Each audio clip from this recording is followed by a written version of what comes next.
Свещената Бхагават Гита. Песента на Бога. 6 глава. Йога на медитацията.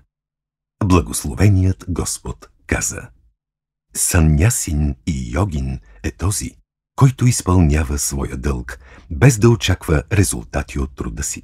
Не просто онзи, който е спрял да извършва действия и жертвоприношения. Знай, Пандава, че онова, което се нарича отречение, е в действителност йога. Никой, който не се е отрекал от желанието в себе си, не може да стане йогин. Казано е: за мъдрия, непривързаното действие е средството за постигане на йога. За постигналия йога, покоят е средството. Казано е още: когато някой развие непривързаност към обектите на сетивата и действието, когато се отрече с решителност, той се установява в йога.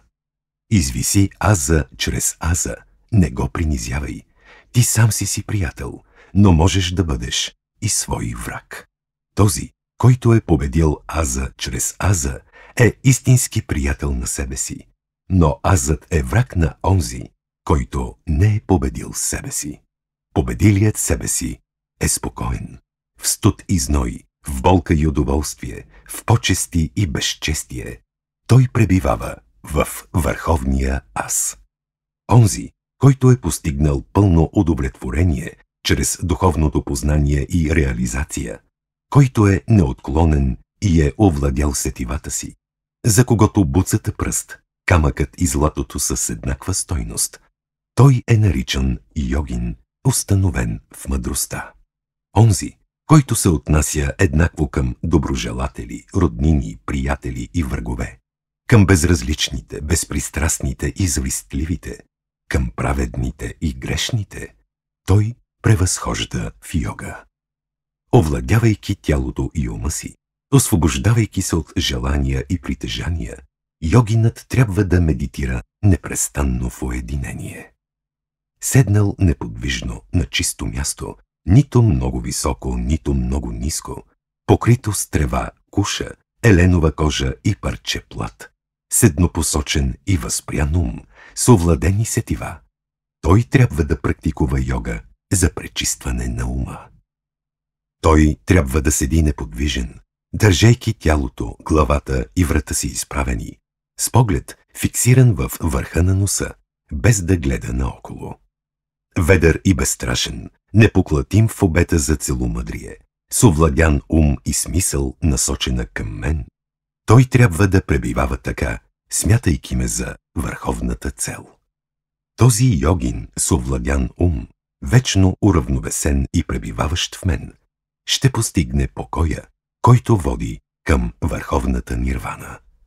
О, Арджуна, йога не е за онзи, който яде прекалено много или се храни недостатъчно, нито за онзи, който спи прекалено много или будува непрестанно. Йога освобождава от всяко страдание онзи, който е умерен в своето хранене и движения, усилия и действия, сън и будуване. Когато добре овладеният ум пребивава единствено в атман, свободен от ламтежа на сетивата, се казва, че човек е постигнал йога. Неподвижен като пламъка на лампа, поставена на безветрено място. Това е сравнението, давано за овладения ум на йогина, погълнат в концентрация върху атман. Онова състояние, в което възпреният чрез практиката на йога ум постига покой и в което йогинът, виждайки атман чрез атман, открива радостта в атман. Онова състояние, в което човек познава безграничното блаженство отвъд сетивата и което единствено чистият разум може да възприеме, веднъж установен в него, йогинът повече не се отклонява от вечната истина. Придобивайки го, човек не вярва, че е възможно да придобие нещо по-висше.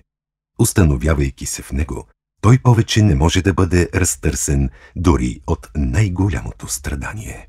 Нека се знае, че йога е прекъсването на контакта с болезненото. Тази йога трябва да се практикува с решителност и без поддаване на отчаяние. Човек трябва да избягва безкомпромисно всички желания, породени от въображението, и напълно възпирайки чрез силата на ума сетивата, скитащи във всички посоки, малко по малко да развива покой чрез устойчивост на разума. Веднъж установявайки ума си в атман, той не трябва да мисли за нищо друго. Развълнуваният и неспокоен ум трябва да бъде възпиран и връщан обратно в атман от всяко нещо, което го кара да се отклонява. Върховното блаженство идва при онзи йогин, чийто ум е спокоен и всички страсти на когото са утихнали, който е неопетнен и погълнат в брахман. Пребивавайки винаги в единство с атман, аза, свободен от всички нечистоти, йогинът лесно постига безкрайното блаженство, проистичащо от непрестанния контакт с брахман. С ум, установен в йога, той гледа на всички неща с безпристрастен поглед, вижда себе си във всички същества и всички същества в себе си. Онзи, който ме вижда навсякъде и който вижда всичко в мен, аз никога не съм изгубен за него и той никога не е изгубен за мен. Йогинът, установен в единството, боготвори мен, който живея във всички същества. Той пребива в мен, както и да живее. Онзи, който гледа на радостите и болките на всички живи същества като свои, него аз смятам за върховен йогин. Арджуна каза: не виждам как тази йога, отличаваща се с единство, Мадхусудана, може да бъде трайно установена поради природата на неспокойния ум. Наистина, Кришна, умът е непостоянен, бурен, силен и непокорен. Той е по-труден за овладяване от вятъра. Благословеният Господ каза: без съмнение, могъщи Арджуна, умът е непостоянен и труден за овладяване, но чрез постоянна практика и безстрастие човек може да постигне контрол над него. Йога е трудно да бъде постигната от онзи, който не е овладял ума си. Това е мнението ми. Но онзи, който го е направил, успява в това, използвайки правилните средства. Арджуна каза: ако някой е изпълнен с вяра, но не е овладял ума си и се отклонил от йога, каква е съдбата му, Кришна? Каква е участта на този, който не е успял да постигне съвършенство в йога? Не загива ли той като разкъсан облак, изпаднал и от двете, останал без опора, заблуден по пътя към Брахман? Освободи ме напълно от това съмнение, Кришна. Никой друг не може да го направи. Благословеният Господ каза: о, Партха, за него няма унищожение нито в този, нито в онзи свят. Никакво зло, сине мой, не може да сполети онзи, който върши добро. След като е достигнал световете на праведните и е живял там дълго време, отпадналият от йога се преражда в чист и благонадежден дом.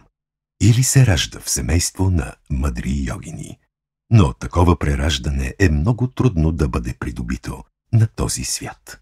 Там той преоткрива познанието, постигнато в предишния си живот, и продължава да се стреми към съвършенството, сине на Куру. Той е воден от своята минала практика, понякога въпреки себе си. Дори този, който само се опитва да придобие познание за йога, е по-висш от онези, които практикуват ведически ритуали. Неотклонно практикуващият йогин се пречиства и усъвършенства в течение на много прераждания и накрая постига върховната цел. Йогинът е по-велик от аскета, по-велик от човека на познанието и човека на действието. Затова бъди йогин, Арджуна. От всички йогини, онзи, който ме обожава с голяма вяра и който вътре в себе си пребивава в мен, него аз считам за постигнал най-пълно единение с моята личност.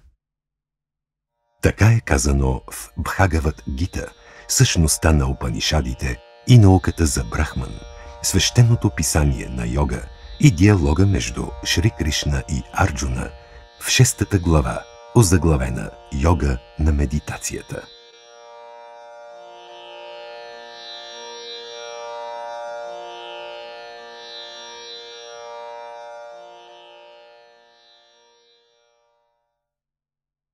Бележки. Извиси аза чрез аза. Не го принизявай. Ти сам си приятел, но можеш да бъдеш и свой враг.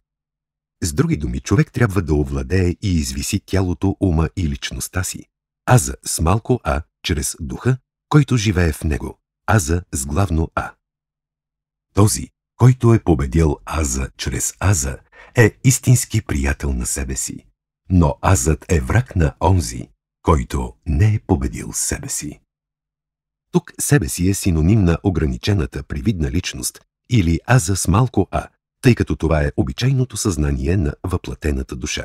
Не загива ли той като разкъсан облак, изпаднал и от двете, останал без опора, заблуден по пътя към Брахман? Живота в света и пътя на йога. Той е воден от своята минала практика, понякога въпреки себе си. Или с други думи, дори при неблагоприятни обстоятелства, породени от външни причини или минала негативна карма, добрите резултати от неговата духовна практика в миналите му прераждания го тласкат напред.